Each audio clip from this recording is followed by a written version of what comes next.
안녕하세요. 오늘 저희가 좀 깊게 파볼 내용은 보내주신 그 유튜브 영상인데요.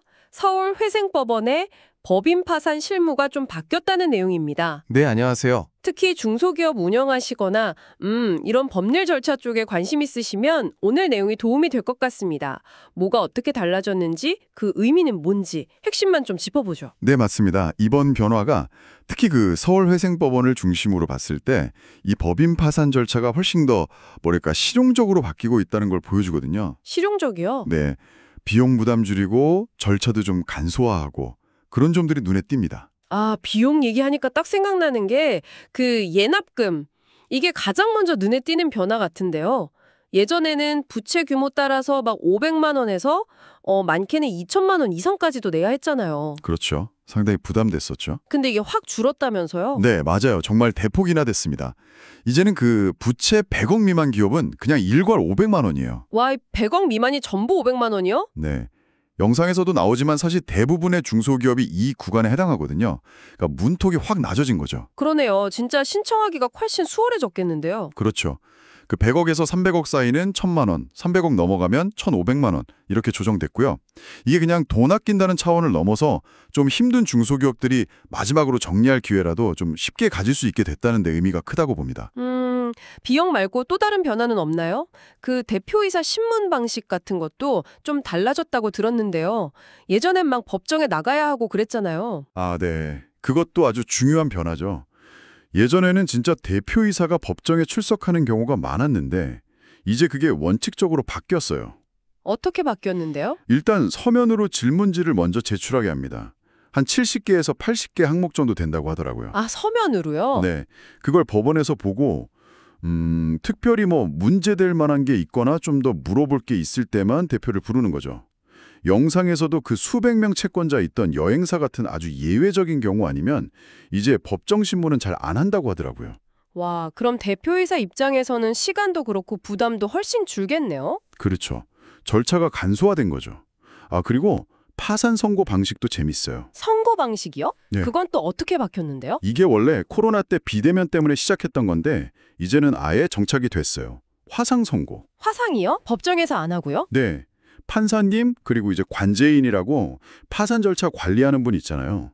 그 관제인, 대표이사 이렇게 모여서 관제인 사무실 같은 데서 화상회의 시스템으로 딱 진행을 합니다. 신기하네요. 그럼 판사님은 그냥 화상으로 잠깐 나오시는 거예요? 맞아요. 영상 보니까 판사님은 딱 주문 읽으시고 주의사항 간단히 전달하고 한 5분 그 정도면 퇴장하신대요. 오, 그리고 나서 이제 실제 인강도장 챙기고 공인인증서 받고 이런 실무적인 것들은 관제인이 알아서 진행하는 거죠. 이야, 진짜 효율적이네요. 뭔가 좀 빨라진 느낌인데요? 네, 효율성에 초점을 맞춘 변화죠. 근데 여기서 좀 주의할 점이 있어요. 네, 어떤 점이죠? 이게 다 현재로서는 서울회생법원 기준이라는 거예요. 아, 서울만요? 다른 데는 다른가요? 네, 영상에서도 수원회생법원 예를 들던데 거기는 아직 대표이사 직접법원으로 부르고 선고도 법정에서 하고 이런 식으로 좀 기존 방식을 유지하는 것 같더라고요. 아하. 그러니까 어느 법원에 신청하느냐에 따라 절차가 다를 수 있다는 걸 꼭 알아야 합니다. 그렇군요. 그럼 서울에서 파산 신청하는 거랑 예를 들어 수원에서 하는 거랑 체감하는 게 꽤 다를 수 있겠네요? 맞습니다. 그래서 절차가 아무리 간소화됐다고 해도 결국 신청 전에 준비하는 과정 자체는 여전히 중요해요. 아, 그렇죠. 서류 준비 같은 거요? 네.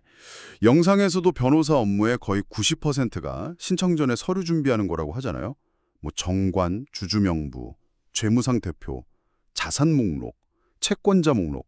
이게 보통 일이 아니거든요. 특히 채권자 목록은 진짜 만만치 않을 것 같은데요. 맞아요. 특히 요즘 온라인 쇼핑몰 같은 경우는 채권자가 막 수천, 수만 명씩 되기도 하니까요. 그거 정리하는 게 제일 큰일일 수도 있어요. 결국 서류가 잘 준비되어야 이게 간소화된 절차든 아니든 매끄럽게 진행될 수 있는 거죠. 자, 그럼 오늘 이야기 좀 정리해보면요. 서울회생법원의 경우 예납금을 확 낮추고 또 대표이사 신문이나 선고 방식을 서면이나 원격 중심으로 바꾸면서 특히 중소기업들이 법인 파산 절차를 좀 더 빠르고 쉽게 이용할 수 있도록 바뀌고 있다. 이렇게 볼 수 있겠네요. 네, 그런 방향성이 아주 뚜렷하게 보입니다. 이게 단순히 그냥 절차가 편해졌다, 빨라졌다를 넘어서요. 앞으로 경영 위기에 처한 기업들이 이걸 어떻게 활용할지, 또 이게 시장에 어떤 영향을 줄지 좀 지켜봐야 할 것 같아요. 네. 물론 뭐 문턱이 낮아진 만큼 혹시 이걸 악용하는 경우는 없을지 이런 부분에 대한 법원의 고민도 같이 깊어지지 않을까 싶고요. 그렇네요. 오늘 저희가 살펴본 이런 서울회생법원의 변화들, 당신께서는 이런 파산 절차의 변화, 그러니까 운턱이 낮아지고 속도가 빨라지는 게 장기적으로 기업들이 어떤 재무적인 결정이나 위기 관리 방식에 어떤 영향을 줄 거라고 보시나요? 한 번쯤 각자 생각해 볼 만한 질문인 것 같습니다.